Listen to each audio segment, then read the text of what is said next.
ಬೆಳಗಾವಿಯ ಇನಾಮದಾರ್ ಸಕ್ಕರೆ ಕಾರ್ಖಾನೆಯಲ್ಲಿ ನಡೆದ ಬಾಯ್ಲರ್ ಬ್ಲಾಸ್ಟ್ ದುರಂತ ಪ್ರಕರಣದಲ್ಲಿ 8 ಜನ ಕಾರ್ಮಿಕರು ಸಾವನ್ನಪ್ಪಿದ್ರು. ಮೊನ್ನೆ 3 ಜನ, ನಿನ್ನೆ 5 ಸಾವನ್ನಪ್ಪಿದ್ದು ಕುಟುಂಬಸ್ಥರ ಆಕ್ರಂದನ ಮುಗಿಲು ಮುಟ್ಟಿದೆ. ಎಲ್ಲರೂ ಸತ್ತ ಮೇಲೆ ಕಾರ್ಖಾನೆಗೆ ಬುದ್ಧಿ ಬಂತು ಅನ್ನೋ ಹಾಗೆ ಇಂದು ಎಂಡಿ ಮೃತರ ನಿವಾಸಕ್ಕೆ ಭೇಟಿ ನೀಡಿ ಸಾಂತ್ವನ ಹೇಳಿದ್ರು. ಈ ವೇಳೆ ಸ್ಥಳೀಯರು ತಮ್ಮ ಆಕ್ರೋಶ ಹೊರಹಾಕಿದ್ದಾರೆ. 8 ಮಂದಿ ಅಮಾಯಕರ ಸಾವಿಗೆ ಬೆಲೆನೇ ಇಲ್ವಾ?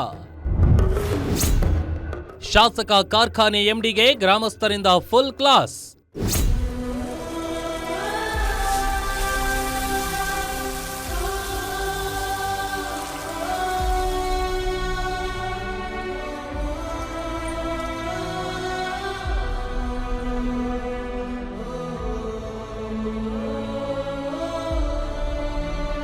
ಬೆಳಗಾವಿಯಲ್ಲಿ ಕಳೆದೆರಡು ದಿನಗಳ ಹಿಂದೆ ಆಗಿದ್ದ ಶುಗರ್ ಫ್ಯಾಕ್ಟರಿಯಲ್ಲಿ ನಡೆದ ದುರಂತದಲ್ಲಿ 8ಕ್ಕೆ 8 ಮಂದಿಯೂ ಸಾವನ್ನಪ್ಪಿದ್ರು. ಇದಕ್ಕೆ ಜಿಲ್ಲೆಯಾದ್ಯಂತ ಆಕ್ರೋಶವೂ ಕೇಳಿಬಂದಿತ್ತು. ಆದರೂ ಕೂಡ ಕಾರ್ಖಾನೆಯವರು ಹಾಗೂ ಶಾಸಕರು ಸ್ಥಳಕ್ಕೆ ಎಡಗಾಲನ್ನು ಇಟ್ಟಿರಲಿಲ್ಲ. ಆದ್ರಿಂದ ಪ್ರತಿಭಟನೆ ಇನ್ನೂ ಜೋರಾಗಿತ್ತು. ಆಗ ಕಾರ್ಖಾನೆಯ ಮ್ಯಾನೇಜರ್ ಸೇರಿ 3 ವಿರುದ್ಧ ಎಫ್ಐಆರ್ ದಾಖಲಿಸಿ ಪೊಲೀಸರು ಸೈಲೆಂಟ್ ಆಗಿದ್ರು. ನಿನ್ನೆ ಪ್ರತಿಭಟನೆ ತೀವ್ರವಾಗ್ತಿದ್ದಂತೆ ಇಂದು ಮೃತರ ನಿವಾಸಕ್ಕೆ ರಾಜಕಾರಣಿಗಳು, ಕಾರ್ಖಾನೆಯವರು ದೌಡಾಯಿಸಿದ್ರು.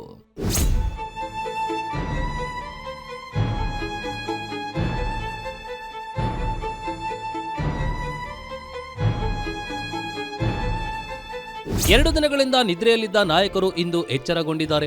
ಪ್ರತಿಭಟನೆ, ಆಕ್ರೋಶ, ಸಾವಿನ ಬಳಿಕ ಇಂದು ಮೃತರ ಮನೆಗೆ ಆಗಮಿಸಿದ್ದಾರೆ. ಬೈಲಹೊಂಗಲದ ಅರವಳ್ಳಿ ಗ್ರಾಮದಲ್ಲಿರೋ ಮೃತ ಮಂಜುನಾಥ್ ನಿವಾಸಕ್ಕೆ ಇಂದು ಇನಾಮದಾರ್ ಸಕ್ಕರೆ ಕಾರ್ಖಾನೆ ಎಂಡಿ ಹಾಗೂ ಬೈಲಹೊಂಗಲ ಶಾಸಕ ಮಹಾಂತೇಶ್ ಕೌಜಲಗಿ ಭೇಟಿ ನೀಡಿದ್ರು. ಇನ್ನೇನು ಕೆಲವೇ ದಿನಗಳಲ್ಲಿ ಆತನಿಗೆ ಮದುವೆ ಮಾಡೋ ಕನಸು ಕಟ್ಟಿಕೊಂಡಿದ್ದ ಪೋಷಕರಲ್ಲಿ ಆಕ್ರೋಶದ ಕಟ್ಟೆಯೇ ಒಡೆದಿತ್ತು. ಎಂಡಿ ಶಾಸಕರು ಬರ್ತಿದ್ದಂತೆ ಅವರ ಮುಂದೆಯೇ ಮಂಜುನಾಥ್ ಪೋಷಕರು ಆಕ್ರೋಶ ವ್ಯಕ್ತಪಡಿಸಿದ್ರು. ಮದುವೆ ಮಾಡುವ ವಯಸ್ಸಿಗೆ ಬಂದಿರಿ, ಅದಕ್ಕಾಗಿ ಅಲ್ಲಿ ಹಚ್ಚಿನ್ರಿಪ್ಪ ಡ್ಯೂಟಿಗೆ.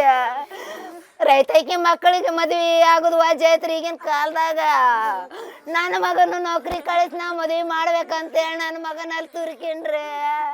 ದುಡ್ಕೊಂತಿರು ನಂದ್ರಿ ಅಲ್ಲೇ ಯವ್ವ ನಾನು ಎಲ್ಲಾರ ಮೇಟಿಗೆ ಹತ್ತೇನಂದ್ರಿ.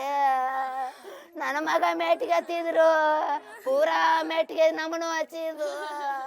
ಇನ್ನು ಮಂಜುನಾಥ್ ಕುಟುಂಬಸ್ಥರಿಗೆ ಕಾರ್ಖಾನೆ ಎಂಡಿ ಸಾಂತ್ವನ ಹೇಳಿ 15 ಲಕ್ಷ ಪರಿಹಾರದ ಚೆಕ್ ನೀಡಿದ್ರು. ಇದೇ ವೇಳೆ ಕುಟುಂಬಸ್ಥರು ಹಾಗೂ ಗ್ರಾಮಸ್ಥರು ಎಂಡಿ ರವೀಂದ್ರ ಪಟ್ಟಣಶೆಟ್ಟಿ ಅವರಿಗೆ ತರಾಟೆಗೆ ತೆಗೆದುಕೊಂಡ್ರು. ಪ್ರತಿ ಕುಟುಂಬಕ್ಕೆ 25 ಲಕ್ಷ ಪರಿಹಾರ ಕೊಡ್ಲೇಬೇಕು ಅಂತ ಗ್ರಾಮಸ್ಥರು ಒತ್ತಾಯಿಸಿದ್ರು. ದುಡ್ಡಲ್ಲ, ನಮಗ್ ಬೇಕಾಗಿರ್ತಕ್ಕಂಥದ್ದು ನೊಂದಿರ್ತಕ್ಕಂಥ ತಂದೆ ತಾಯಿಗಳಿಗೆ, ಆ ಕುಟುಂಬಕ್ಕೆ ಒಂದು ಸಾಂತ್ವನದ ನುಡಿ ಹೇಳ್ಬೇಕಾಗಿತ್ತು. ಅದನ್ನ ಯಾಕೆ ಮೀನಾಮೇಷ ಎಣಿಸಿದ್ರು ಹೇಳ್ಬೇಕಾಗಿತ್ತಲ್ಲ.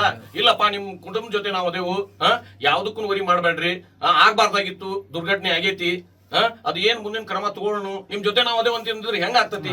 ಮಾನಸಿಕವಾಗಿ ಎಷ್ಟೊಂದು ಇದಾಗ್ತಾರ ಅವರು. ಇವ್ರು ಹೊಲಕ್ಕೆ ಹೋಗ್ಯಾರ್ರಿ, ಬೇರೆ ಯಾರು ಸುದ್ದಿನೇ.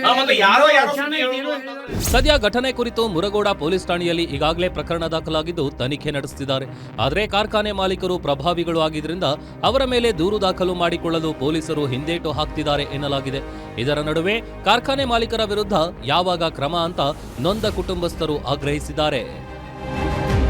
ಕ್ಯಾಮರಾಮನ್ ವಿಶ್ವನಾಥ್ ಪಾಟೀಲ್ ಜೊತೆ reporter Rajesh Hoogar, guarantee news, Belagavi.